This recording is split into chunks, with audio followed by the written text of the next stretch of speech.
welcome to the video. We're going to talk about the Nothing Ear 2. And I know, there are, like, when it comes to wireless headphones, there are, like, literally probably a million options out there for you to choose from, right?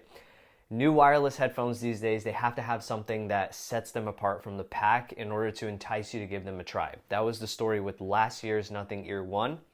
This year's Ear 2 continues on what made those so unique.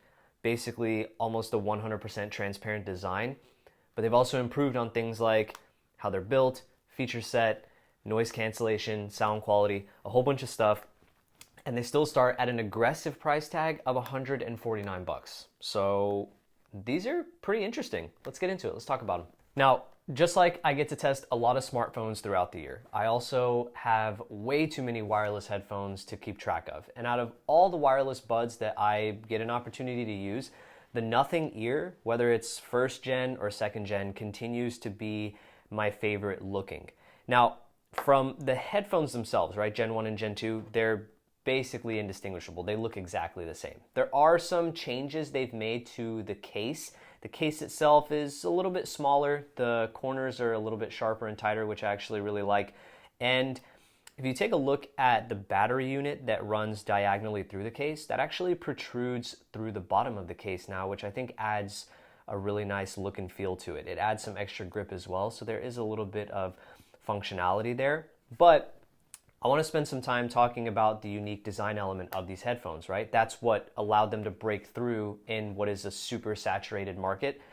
And besides them looking really cool, I think it's a testament to the craftsmanship of these headphones too, right? So when you are looking at a traditional pair of wireless buds, they're typically just fully encased in a plastic shell. You can't see what's going on. With these headphones, when you look at them, you can see every single component that's on the inside, at least for the stem, which means they have to be really well built, but they also have to look really good on the inside too. So it doubles as headphones that sound really good, but also headphones that are just really, really cool to look at. And that's something that I really appreciate. Now let's talk about audio and noise cancellation, because there are some refinements to both. Now when it comes to audio, we're still rocking the same 11.6 millimeter driver from last year, but the difference is for the Ear 2s, Nothing opted for a custom-built 11.6 millimeter driver, and I will definitely say that there is an absolute difference whenever it comes to quality of music and how it sounds compared to last year's Ear 1.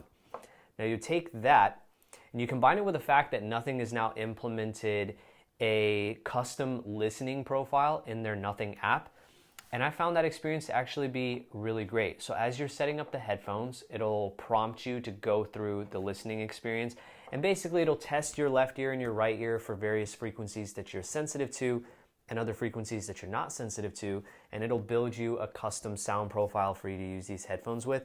And I gotta say, listening to music with these headphones has been, I think, really, really good. Now again, I'm not an audio engineer, I'm not an audiophile or anything like that. I'm not a professional whenever it comes to sound quality, but I think these actually sound really good, and music sounds really full, if that makes sense. So when I'm listening to tracks of these headphones, I think they do a really good job of discerning between the layers of something like vocals versus background music versus other types of sound effects that you might add in the song. Things sound really, really good. And from a noise cancellation perspective, there's definitely been some refinements as well. On Nothing's website, they call it next level noise cancellation, up to 40 decibels.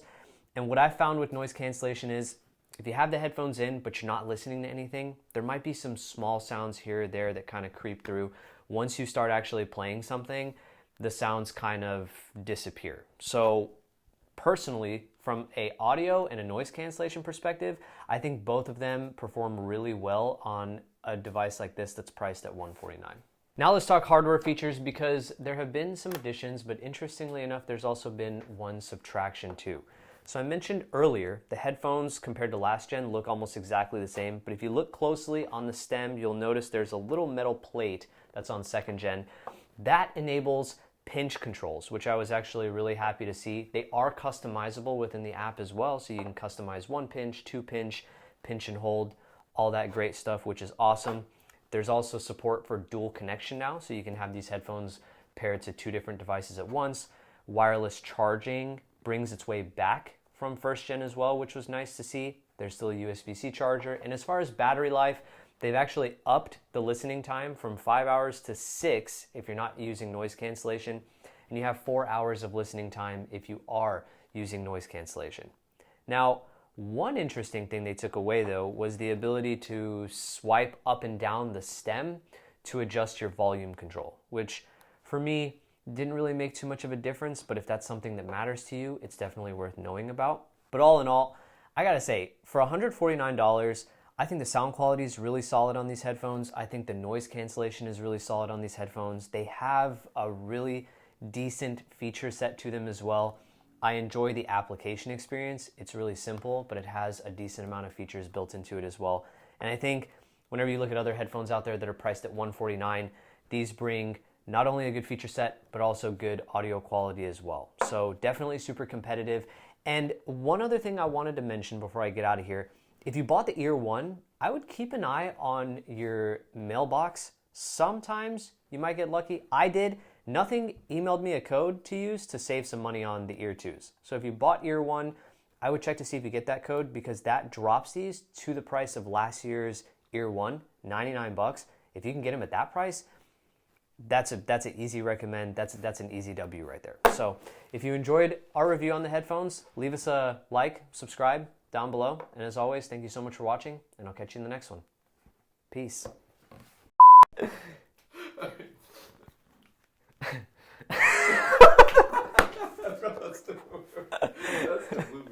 I normally look for the red light, bro. It wasn't on this time.